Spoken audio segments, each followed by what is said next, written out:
हम singer baby Pandey आप सबके बीच में फिर से शिव चर्चा कथा लेके आ रहे हैं। आप सब मेरा कथा सुनिए। शिव गुरु के चरणों में प्रणाम, पार्वती माता के चरणों में प्रणाम, हरेंद्र भैया नीलम दीदी की चरणों में प्रणाम, सभी देवी देवताओं की चरणों में प्रणाम, माता पिता के चरणों में प्रणाम, सास ससुर के चरणों में प्रणाम। हमारा प्रणाम का स्वीकार करो, हे देव स्वीकार करो। आपने 3 सूत्र दिया, हमने तीनों को पालन किया। पहले में दया मांगना, दूसरे में चर्चा करना, तीसरे में 108 बार नमः शिवाय के जाप करना। हे गुरु, आप मेरे प्रणाम का स्वीकार करो, स्वीकार करो। हे देव, मेरा प्रणाम का स्वीकार करो। हर हर महादेव। आइए आप सबके बीच में हम फिर से शिव चर्चा कथा लेके आ रहे हैं। आप सब मेरे कथा सुनिए। और जो गुरु भाई बहना अभी तक मेरा चैनल सब्सक्राइब नहीं किए होंगे, वो चैनल जरूर सब्सक्राइब करें कि नए से नए वीडियो आप तक सब पहुँचे। और आप सब मेरा कथा सुनिए और शिव गुरु के चरणों से जुड़ जाइए। सभी गुरु भाई बहना से मेरा निवेदन है कि जो अभी तक शिव शिष्य नहीं बने हैं वो जरूर बने और हमारा कथा सुने, लाइक कमेंट शेयर करना ना भूले। आइए आप सबका एक सुंदर सा शिव गुरु का कथा सुना रहे हैं, आप सब सुनिए। एक बार का बात था, शिव गुरु अपने कैलाश पर्वत पर बैठ के और सभी भक्तगणों के देख रहे थे। एक शिव शिष्या थी, वो बहुत बड़ा शिव गुरु के शिष्य थी और बहुत गुरु को मानती थी, शिव शिष्य थी, तीनों नियमों को पालन करती थी और उसका शादी भी हो गया था। वो अपने ससुराल से मायके में थी। तो भोलेनाथ ये एहसास दिलाना चाहते हैं सभी गुरु भाई बहना को कि इस दुनिया में कोई किसी का नहीं है।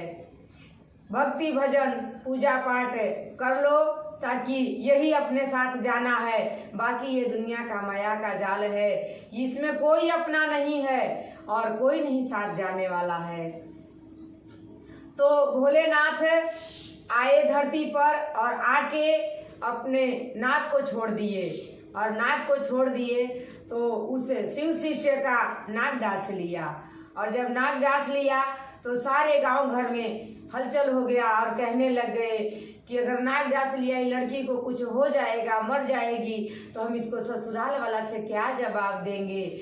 और उस लड़की मरे सी पड़ी हुई है और गांव घर वाले पूरा भीड़ लगाई जा रहे हैं और केवल यही चर्चा कर रहे हैं, कोई कुछ कर नहीं रहा है। तो भोलेनाथ इतने में देखते देखते एक साधु का रूप धर के आ गए। जब वो साधु का रूप धर के आए तो सभी लोग कहने लग गए कि आप तो साधु संत हैं, आप तो बाबा हैं, आपके पास तो कुछ न कुछ जरूर जड़ी बूटी होगा, अगर इस लड़की को बचा सकते हैं तो बचा लीजिए। तो भोलेनाथ कहने लग गए कि इसको क्या हुआ है। तो सारे लोग कहने लगे कि इनको नाग डांस लिया है।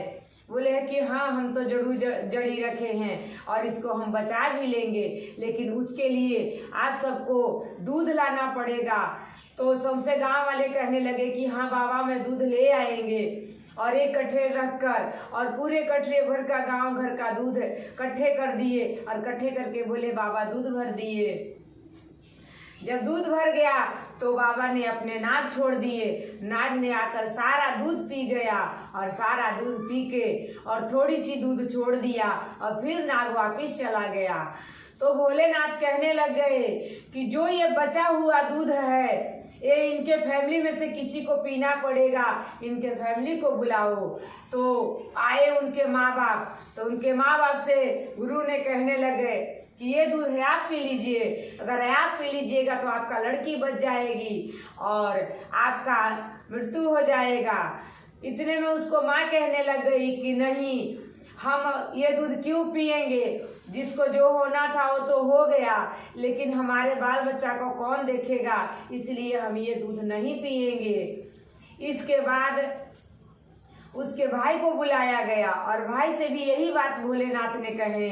तो भाई भी यही जवाब दिया कि हम ये दूध क्यों पिएंगे, अब तो इसको जो होना था हो गया, बाकी हमारा परिवार कौन देखेगा, इसलिए हम ये दूध नहीं पी सकते हैं। ऐसे भाई ने कह दिया। तो फिर भोले बाबा कहने लग गए कि इनके ससुराल वाले लोगों को बुला लीजिए, कहीं उनमें से कोई दूध पी लेंगे। फिर उनके ससुराल वाले को बुलाया गया और उनको सास ससुर का कहा गया कि आप ये दूध पी लीजिए। तो वो भी यही जवाब दिए कि हम तो अपना लड़का को दूसरा शादी कर देंगे, दूसरी बहू आ जाएगी, और ये बहू अगर चली गई तो कोई बात नहीं, अगर हम दूध पी लेंगे हमको कुछ हो जाएगा तो हमारा फैमिली कौन देखेगा। ऐसे कह के वो भी दूध नहीं पिया। तो फिर उसके पति को बुलाया गया और भोलेनाथ बोले कि आपने तो 7 मरने जीने का कसम खाए हैं, तो आप ये दूध पी लीजिए, आपकी पत्नी बच जाएगी। तो वो भी आदमी कहने लगा कि नहीं, मैं दूसरे शादी कर लेंगे, हमारी दूसरी पत्नी आ जाएगी, लेकिन हम ये दूध नहीं पिएंगे। जो इसको होना था वो तो हो गया, पर वो दूध भोलानाथ किसी को पिलाना ही नहीं चाह रहे थे। वो तो ये दिखाना चाह रहे थे कि दुनिया में कोई किसी का नहीं है, केवल ये माया का जाल है।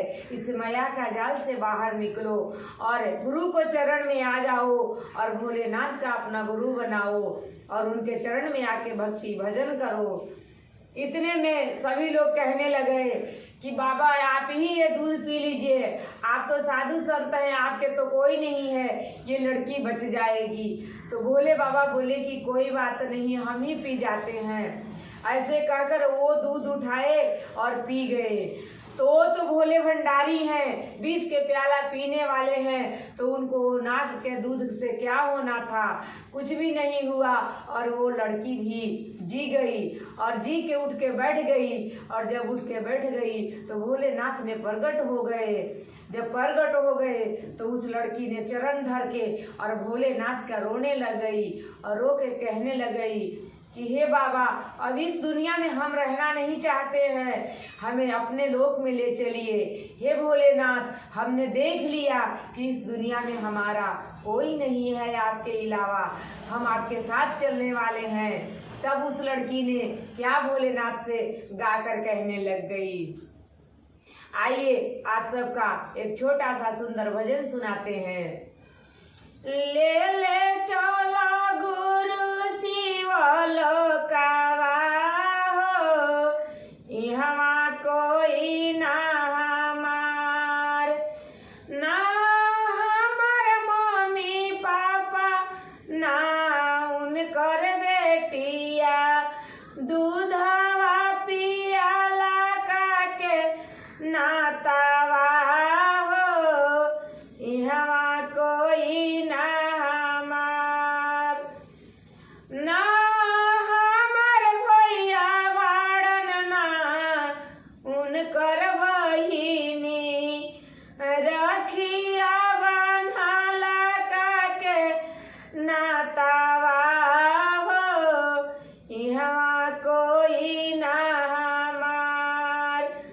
ले ले चलो गुरु शिव लोकावा हो, इहवा कोई ना हमार, ना हमर सास ससुर, ना उनकर पतोहिया, घर में रखला काके नातावा हो, इहवा कोई ना हमार।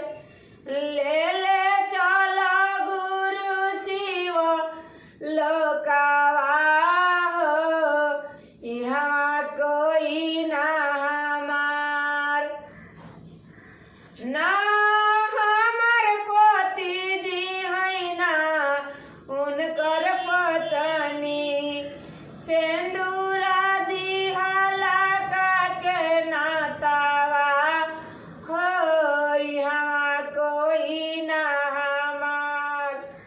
ले ले चलो गुरु शिव लोकावा हो, इहवा कोई ना हमार। और उस लड़की ने भोलेनाथ के साथ गुरु के चरण में चली गई और सभी दुनिया को ये समझा के गई कि इस दुनिया में कोई किसी का नहीं है। ये तो खाली माया का जाल है, जो हम इस जाल में उझरा के रह जाते हैं। इसलिए सभी गुरु भाई बहना से मेरा हाथ जोड़ के निवेदन है कि जो अभी तक शिव शिष्य नहीं बने होंगे वो गुरु के चरण में जरूर आइए और गुरु का शिष्य बन जाइए और 3 नियमों को पालन कीजिए। और चलते चलते सभी गुरु भाई बहना के नमस्कार प्रणाम। हर हर महादेव।